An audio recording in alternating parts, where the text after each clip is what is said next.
What's up, investors? So I am going to go over our very first investment.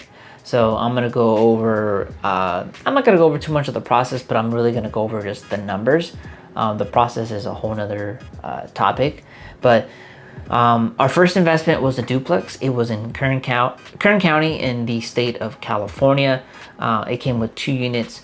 We purchased it in July of 23. And we bought it for $360,000. Now, here is a picture of the unit. It's gonna be this side or that side. This is the front unit. As you can tell, it's got some curb appeal. Now we're gonna show you the back unit. And the back unit had no curb appeal. It needed a lot of work. So when we first were looking at this property, we already knew that we were gonna have our hands full. But as first-time investors and not having a really strong budget, you know, we have to get with what works within our budget, so we don't go over our budget, overextend ourselves, and it becomes more of a headache than an investment. So, yep, here it is. I'm gonna go over the loan docs. So here's all the information as far as like what it is. As you can see, it shows the purchase price. It's at the very top. It's gonna say 360, and then the loan amount. So with the deposit, obviously the loan amount is a lot less, and it showed the interest rate, what's like the principal, and then all the breakdown of your insurance. Now this was primarily going to be a primary residence. I was hoping to transfer and be able to work remote. Didn't work out. Went FHA. This is 3.5% down. So with closing costs, it probably came out to about $40,000 that we had to put down. And here are the numbers, right? So what we're really looking at is like that main big number, which is $2,710.50. That is the monthly mortgage for both units. Now, when I had, if you've seen some of my other videos, and I'll link them, I think it was my very first video, my second video about this whole process. The seller was saying that they were renting it for $1,250. which was not the case. Now, when we ran those numbers, you know, it made sense. The rents would cover the mortgage, but in reality, the tenant in the front was paying, I think, like $900 and change, and the person in the back was paying about $900. The person in the back moved out, and when we were inspecting and looking at the property, the person kind of was leaking information. He's like, oh yeah, I was moving because I couldn't afford the new rent. And I go, well, what new rent is that? And he stated the rent that they had said that they were gonna rent it for, which was not the rent that he was paying.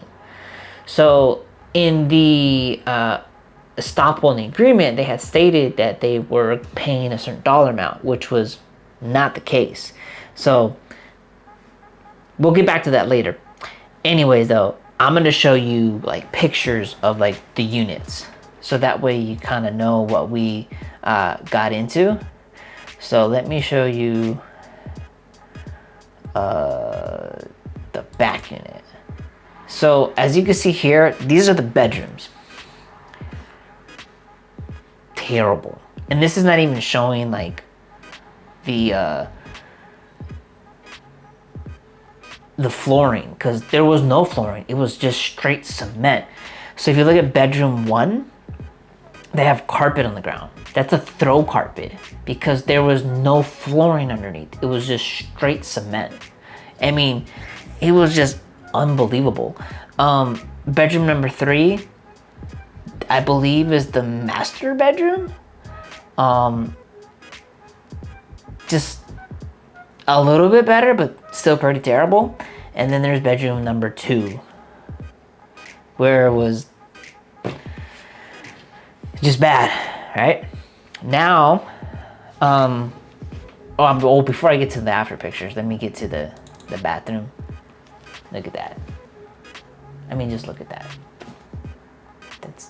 That's bad. There's no comments about that. It's just bad. Next is the kitchen. Yeah, there was like missing cabinet doors. There was roaches. It was pretty bad.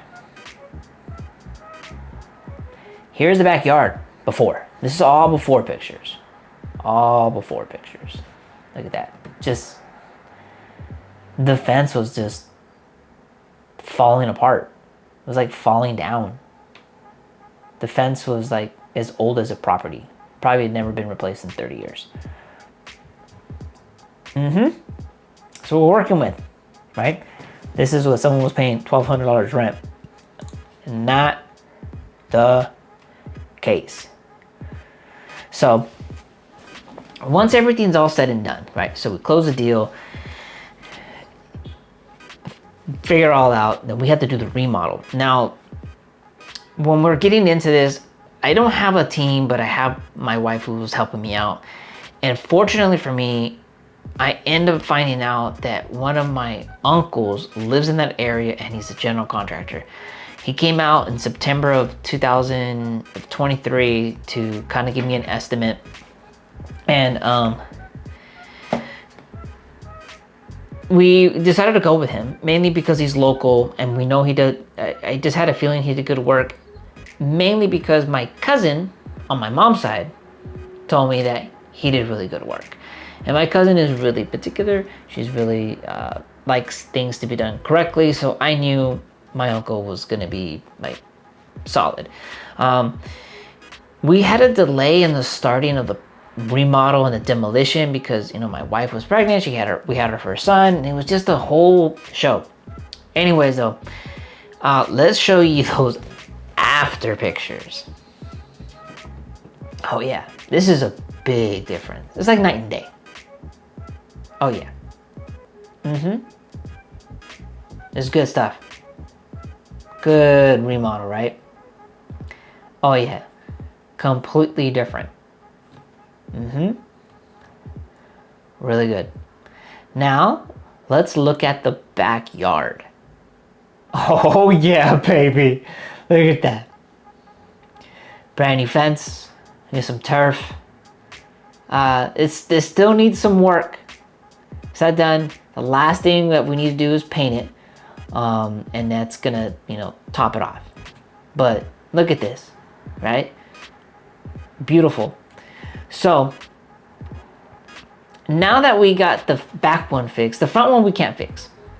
So the front one we ended up having to, the agreement was that they were gonna pay, I think $1,300 for the rent, which they did, and they're paying that.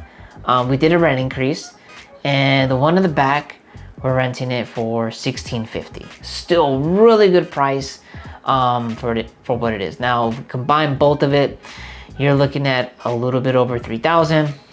Here are the actual numbers. This is our cash flow. And it's pretty solid. Like, these are pretty solid numbers for our very first investment. Now, before you get into doing this, like, you gotta be really good at, one, running the numbers to make sure that whatever you're purchasing is gonna make sense. Two, screen your tenants. Now, I didn't go into details as far as, like, after we finished the remodel, we rented it out in January 23.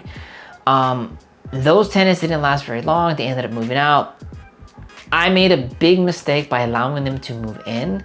We were paying the mortgage, the part of the mortgage that wasn't covered by the rent, out of our own pocket, plus we're paying the contractor, and then we're paying all the, you know, the supplies for the remodel, the cabinets, the countertops, windows, you name it. All that was all being paid for. And a lot of the stuff had to be paid for out of pocket, meaning it's cash, especially the contractors. So I kind of rented it because I was like, oh, I kind of need to rent it. I need some money, right? do never rent to anybody that has bad credit. Main thing, if they're behind on child support, if they're willing to screw over their kids, they don't care about anyone else. So that was like the main thing that was affecting the credit, was they were behind on child support, and I just didn't think anything of it. Once I was explaining this to my fraternity brother, he told me, he's like, oh dude, if someone is willing to screw over their kids, just imagine what they would do to you. I experienced it firsthand. So whenever you get into rentals, someone has behind child support, do not rent it to them. Anyways though, yeah, so we had that headache. Screen your tenants, screen them, get to know them. I would like suggest meeting them. That first household, like first tenants, like I met them and I didn't get a bad vibe, but I just, you know, I didn't get to meet them from the very beginning. Someone else met them. It was a friend of mine who's a real estate agent. It didn't work out. The second family that moved in though, right away I knew like this family was the right family for this household. So these were our numbers. This is what we spent. It was $360. Now, as I'm gonna show you right now, this is what it appraised right now. And this is without account of the remodel. And we haven't painted it. So it's like what? $380,000 in change. So it's already gone up in value. Once we do a reappraisal with the remodel and the paint job, easily gonna be at $400,000. So we already gained $40,000 in equity in less than 2 years. The neighborhood that it's in has been changing drastically. There's at least 5 to 7 remodels and flips, which is making the neighborhood even better. That's why the property value is going up. So that's our first property. Hopefully these numbers, you know, made sense to you. And whenever you get into yours, just know that you gotta run the numbers, screen your tenants, make sure everything makes sense, and then you're good to go.